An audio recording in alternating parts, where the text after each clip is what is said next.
கூப்பிட்டீங்களா தே? ஆமா புது மருமோள, உனக்கு எங்க வீடெல்லாம் பிடிச்சிருக்காமா? பட்டு சூப்பரா இருக்கு தே கலரு. மருமோள இது உனக்கு தான், எடுத்துக்க. எதுக்கு தே இதெல்லாம் எடுக்கீங்க?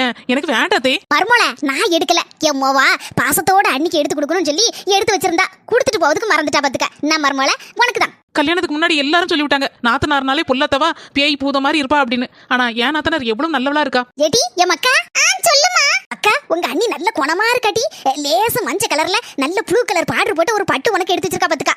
என்கிட்ட கொண்டு தந்து எதே நான் கொடுக்க மறந்துட்டேன், நாத்துக்கிட்ட கொடுத்துருங்க அப்படின்னு சொன்னா பாத்துக்கா. நானும் புது அண்ணி எப்படி இருப்பாங்களோ நினைச்சேன். ரொம்ப ரொம்ப நல்ல அண்ணியா இருக்காங்களே. செல்ல தாயி, என்ன இப்படி சொல்லுத? நீ தானே 2 பட்டையும் உனக்குன்னு எடுத்த. அக்கா, என் மோவளுக்கும் புது மருமகளுக்கும் இடையில ஒரு அன்பு உருவாக்கணும்லக்கா. முதல் கோணல் முற்றும் கோணல்பாங்க. முதல்ல சண்டை வந்துட்டுன்னு வச்சுக்கேன், அது கடைசி வரைக்கும் சண்டையும் சச்சரவுமா தான் இருக்கும். அதனாலதான் நான் 2 பட்டை எடுத்து, ஆளுக்கு ஒரு பட்டை, அவ எடுத்து கொடுத்தான் இவட்டையும், இவ எடுத்து கொடுத்தான் அவட்டையும் சொல்லி ஒரு அன்பை உருவாக்கி வச்சிருக்கேன்க்கா.